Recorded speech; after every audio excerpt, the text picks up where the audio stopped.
IPL 2025ના ઓક્શનમાં Gujarat ટાઇટન્સની ટીમના target પ્લેયર્સની વાત કરીએ તો જીટી તરફથી અમુક ઓફિશિયલ હિન્ટ તો આવી ગઈ છે. શું શુભમન ગિલ અને ઈશાન કિશાનની જોડી આપણને ઓપનિંગ કરતા જોવા મળવાની છે? ઓસ્ટ્રેલિયાના મિચેલ સ્ટાર્ક, ટ્રેન્ટ બોલ્ટ કે પછી સાઉથ આફ્રિકાના રબાડા, કોની પાછળ ગુજરાતની ટીમ બીડિંગ કરવાની છે? એક જ આરટીએમ કાર્ડ વધ્યું છે તો મોહમ્મદ શામી માટે યુઝ કરવાના છે કે પછી ડેવિડ મિલરને ટાર્ગેટ કરવાના છે? આઈપીએલ 2025ના ઓક્શનમાં ગુજરાત ટાઇટન્સની ડ્રીમ પ્લેઇંગ 11 કેવી બની શકે છે? ચાલો જોઈ લઈએ બધું જ આ વિડીયોમાં. જો તમે હજુ સુધી આ ચેનલને સબસ્ક્રાઇબ ના કરી હોય તો પ્લીઝ સૌથી પહેલા સબસ્ક્રાઇબ કરી દો, કારણ કે હું ક્રિકેટને લગતા આ જ પ્રકારના ઇન્ટરેસ્ટિંગ વિડીયોઝ રેગ્યુલરલી ગુજરાતી ભાષામાં બનાવતો હોઉં છું. હવે સૌથી પહેલા જો રિટેન્શનની વાત કરીએ તો તમને બધાને ખબર જ હશે ગુજરાત ટાઇટન્સની ટીમે આઈપીએલ 2025 માટે ટોટલ 5 પ્લેયર્સને રિટેન કર્યા છે. ઇન્ટરેસ્ટિંગલી ગુજરાત ટાઇટન્સની ટીમ સ્ટ્રોંગ બને અને ઓક્શનમાં વધારે પૈસા લઈને જઈ શકે તેના માટે કેપ્ટન શુભમન ગિલ ઓછા પૈસા લઈને પણ બીજા નંબરે રિટેન થયા છે. પાંચે પાંચ પ્લેયર્સ કેટલા રૂપિયામાં રિટેન થયા એની વાત કરીએ તો સૌથી પહેલા રાશિદ ખાન 18 કરોડ રૂપિયામાં, ત્યારબાદ કેપ્ટન શુભમન ગિલ 16.50 કરોડ રૂપિયામાં, 3 નંબર ઉપર સાઈ સુદર્શન 8 કરોડ રૂપિયામાં અને એઝ એન અનકેપ પ્લેયર રાહુલ તેવટિયા અને શાહરૂખ ખાન આ બંને પ્લેયર 4 કરોડ રૂપિયામાં ગુજરાત ટાઇટન્સની ટીમમાં રિટેન થયા છે. એટલે ગુજરાત ટાઇટન્સની ટીમે આ 5 પ્લેયરને રિટેન કરવામાં ટોટલ 51 કરોડ રૂપિયાનો ખર્ચ કર્યો છે અને હવે ઓક્શનમાં જવા માટે તેમની પાસે 69 કરોડ બાકી વધ્યા છે. અત્યારે કરેલા 5 રિટેન્શન પ્રમાણે ગુજરાત ટાઇટન્સની પ્લેઇંગ 11 કંઈક આ રીતે જોવા મળી રહી છે. આમ તો જનરલી દરેક ટીમો 20 થી 22 પ્લેયર્સની ટીમો બનાવતી હોય છે, એટલે ગુજરાત ટાઇટન્સની ટીમ પાસે હજુ પણ 15 થી 17 પ્લેયર્સ લેવા માટે 69 કરોડ રૂપિયા બાકી વધ્યા છે. હવે ગુજરાત ટાઇટન્સની ટીમના ટાર્ગેટ પ્લેયર્સની 1 બાય 1 કેટેગરી વાઇઝ વાત કરીએ તો સૌથી અગત્યની અને સૌથી ઇમ્પોર્ટન્ટ કેટેગરી છે wicket keeper batsman. Wriddhiman Saha અને મેથ્યુ વેડ આ બંને પ્લેયર્સને ગુજરાત ટાઇટન્સની ટીમે આ વખતે રિટેન નથી કર્યા. ધેટ મીન્સ કે ગુજરાત ટાઇટન્સને આ વખતે આઈપીએલ 2025માં એક સારો વિકેટ કીપર બેટ્સમેન જોઈશે. ઓક્શનમાં કયા મોટા 5 વિકેટ કીપર્સ આપણને જોવા મળવાના છે એની વાત કરીએ તો સૌથી પહેલા રિષભ પંત,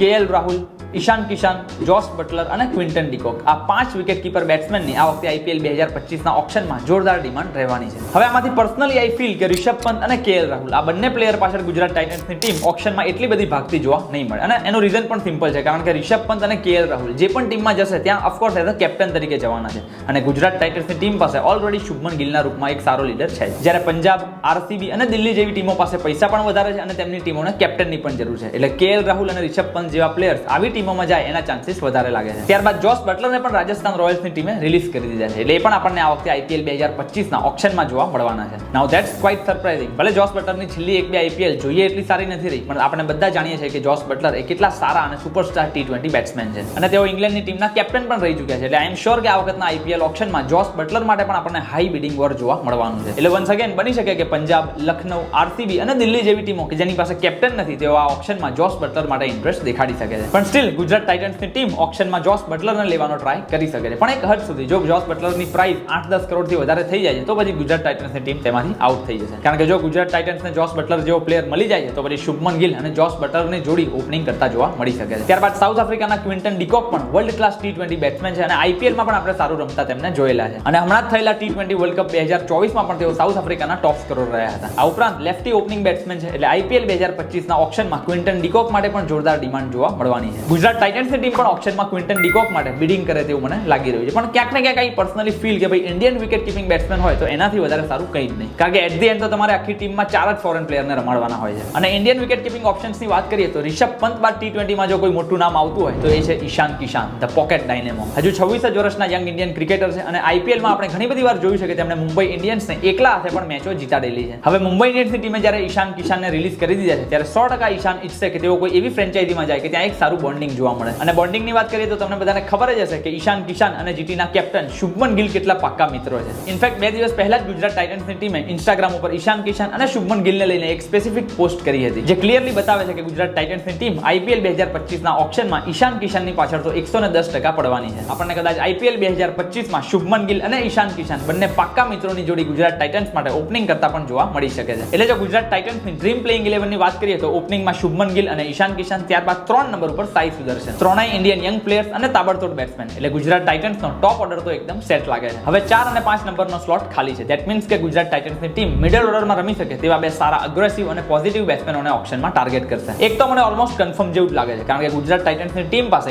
એક આરટીએમ કાર્ડ વધ્યું છે અને જેની મદદથી તેઓ ડેવિડ મિલરને પોતાની ટીમમાં પાછા ઇઝીલી લઈ શકે છે, કારણ કે ડેવિડ મિલર એ ગુજરાત ટાઇટન્સની ટીમ સાથે ઓલરેડી સારી રીતે જોડાયેલા છે અને અમદાવાદના મોટા ગ્રાઉન્ડમાં તેઓ લાંબી હિટ્સ પણ ફટકારી શકે છે. હવે તમે એમ કહેશો કે જો ડેવિડ મિલરને આરટીએમ થી લઈ લેશે તો પછી મોહમ્મદ શામીનું શું થશે? સી ઓનેસ્ટલી કહું તો મોહમ્મદ શામીને પણ ગુજરાત ટાઇટન્સની ટીમ વાળા આરટીએમ થી પાછા લઈ શકે છે, પરંતુ ડિપેન્ડ કરશે કે ભાઈ ઓપ્શનમાં મોહમ્મદ શામીની પ્રાઇસિંગ કેટલે ઉપર સુધી જાય છે, કારણ કે મોહમ્મદ શામી હવે ફિટ થઈ ગયા છે અને રણજી ટ્રોફીમાં રમવાના પણ તેમના સમાચાર આવી ગયા છે. આજે જ મેં આપણી ટેલિગ્રામ ચેનલમાં મોહમ્મદ શામીને લઈને બધી જ એક્સક્લુઝિવ અપડેટ મૂકી દીધેલી છે. શું મોહમ્મદ શામી બોર્ડર ગવાસ્કર ટ્રોફીમાં પણ રમતા જોવા મળવાના છે? એટલે જો તમે સુધી આપણી ટેલિગ્રામ ચેનલ જોઈન ના કરી હોય તો ફટાફટ નીચે આપેલી લિંક ઉપર ક્લિક કરીને આપણી ટેલિગ્રામ ચેનલમાં આવી જજો. એટલે મેઇન વાત એ છે કે જો મોહમ્મદ શામી ફિટ થઈ ગયા છે તો પછી ઓપ્શનમાં બધી જ ટીમો મોહમ્મદ શામીને લેવા માટે પડાપડી કરવાની છે, અને આવા કેસમાં મોહમ્મદ શામીની પ્રાઇસ 10, 12, 14 કરોડથી તો વધારે જ થઈ જવાની છે. એટલે મને નથી લાગતું કે ગુજરાત ટાઇટન્સની ટીમ આરટીએમ કાર્ડનો યુઝ કરીને મોહમ્મદ શામીને 15 કરોડ કરતા પણ વધારે રૂપિયામાં પરચેસ કરે, કારણ કે જો આટલા રૂપિયા ખર્ચીને પણ મોહમ્મદ શામીને ઓપ્શનમાંથી લેવાના હોત તો પછી ગુજરાતની ટીમે તેમને રિટેન જ કરી લીધા હોત. લેટ્સ સી મોહમ્મદ શામી કઈ ટીમમાં જાય છે, કારણ કે જે ટીમમાં જશે તે ટીમમાં જઈને આપણને તેમનું ધરખમ પરફોર્મન્સ તો જોવા મળવાનું છે. તમને શું લાગે છે મોહમ્મદ શામી કઈ ટીમમાં જવા જોઈએ? એમને નીચે કોમેન્ટમાં લખીને ખાસ જણાવજો. એટલે 4 નંબરના સ્લોટ ઉપર તો ડેવિડ મિલર જ પાછા આવી શકે છે, પરંતુ 5મા નંબરના સ્લોટ માટે ગુજરાત ટાઇટન્સની ટીમ ઇન્ડિયન કોઈ પણ બેટ્સમેનને ટાર્ગેટ કરી શકે છે. અને જ્યારે ઇન્ડિયન બેટ્સમેનની વાત કરીએ કે જેઓ મિડલ ઓર્ડરમાં સારી રીતે પરફોર્મ કરી શકતા હોય તો મને એક જ નામ યાદ આવે છે, આશુતોષ શર્મા. આઈ એમ શ્યોર કે તમે બધાએ પંજાબની ટીમમાં ગઈ વખતની આઈપીએલમાં તેમણે કરેલી ધમાકેદાર બેટિંગ તો જોઈ જશે. એટલે આશુતોષ શર્મા અથવા તો પછી રાહુલ ત્રિપાઠી જેવા પ્લેયર્સને ગુજરાત ટાઇટન્સની ટીમ મિડલ ઓર્ડર માટે ટાર્ગેટ કરી શકે છે. ફોરેન પ્લેયર્સની વાત કરીએ તો ઓસ્ટ્રેલિયાના સ્ટોઇનિસ એક એવું મોટું નામ છે કે જે કોઈ પણ ટીમના મિડલ ઓર્ડરને મજબૂત કરી શકે છે. એટલે જો ભારતીય પ્લેયર્સને ટાર્ગેટ કરવા હોય તો આશુતોષ શર્મા અથવા તો પછી રાહુલ ત્રિપાઠી, અને જો ફોરેન પ્લેયર્સને ટાર્ગેટ કરવા હોય તો માર્કસ સ્ટોઇનિસની પાછળ ગુજરાત ટાઇટન્સની ટીમ ઓપ્શનમાં બિડિંગ કરી શકે છે. ત્યારબાદ 6 નંબર ઉપર શાહરૂખ ખાન, 7 નંબર ઉપર રાહુલ તેવટિયા અને 8 નંબર ઉપર રાશિદ ખાન. ત્રણેય ઓલરાઉન્ડર્સ અને ત્રણેય તાબડતોડ ફિનિશિંગ કરી શકે એવા બેટ્સમેન. એટલે ગુજરાત ટાઇટન્સની ટીમનો લોઅર મિડલ ઓર્ડર પણ એકદમ સેટ છે. પણ મેઇન પ્રોબ્લેમ હવે આવે છે નંબર 9, નંબર 10 અને નંબર 11. આઈપીએલના રિટેન્શનમાં ગુજરાતની ટીમે બેટ્સમેનો અને ઓલરાઉન્ડર તો લઈ લીધા, પરંતુ બોલિંગ ડિપાર્ટમેન્ટ આખો ખાલી છે. એટલે ગુજરાતની ટીમને આ વખતના ઓપ્શનમાં બહુ જ વિચારીને સારા બોલર્સ ઉપર ઇન્વેસ્ટ કરવું પડશે. હવે 3માંથી 2 સ્લોટ તો ઓફકોર્સ ફાસ્ટ બોલરથી ભરવા પડશે, અને જો ફાસ્ટ બોલિંગ ઓપ્શન્સમાં ગુજરાત ટાઇટન્સની ટીમને મોહમ્મદ શામી સસ્તામાં મળી જાય છે તો વેલ એન્ડ ગુડ છે. બાકી જો બીજા ઇન્ડિયન પ્લેયર્સની વાત કરીએ તો એમાં મોહમ્મદ સિરાજ, ટી નટરાજન, ખલીલ અહેમદ, ભુવનેશ્વર કુમાર,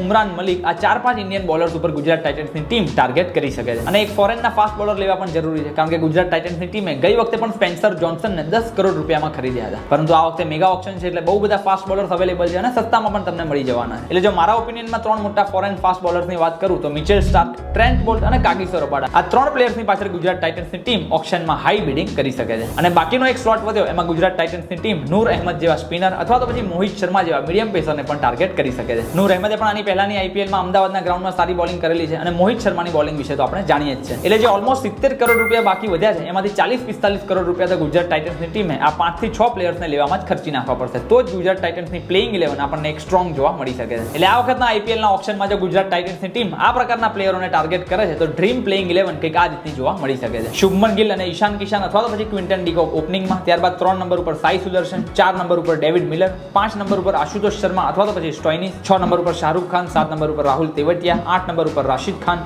9 નંબર ઉપર નૂર અહેમદ અથવા તો પછી મોહિત શર્મા જેવા મીડિયમ પેસર, 10 નંબર ઉપર મિચેલ સ્ટાર્ક અથવા તો પછી ટ્રેન્ટ બોલ્ટ, અને 11 નંબર ઉપર મોહમ્મદ શામી અથવા તો પછી ટી નટરાજન. લાગે છે ને એકદમ ચેમ્પિયન ટીમ? તમારા ટાર્ગેટ પ્લેયર્સ કયા છે એમને નીચે કોમેન્ટમાં લખીને ખાસ જણાવજો. જો વિડીયો ગમ્યો હોય તો પ્લીઝ લાઈક કરી દેજો અને તમારા દરેક ગુજરાતી મિત્રો સુધી એને શેર કરી દેજો. બધી જ ટીમોના ટાર્ગેટ પ્લેયર વિશે જાણવા માટે આપણી ટેલિગ્રામ ચેનલ ખાસ જોઈન કરી લેજો. મળીએ છીએ આપણે ફરી એક વખત આવા જ ઇન્ટરેસ્ટિંગ વિડીયો સાથે. ત્યાં સુધી આવજો.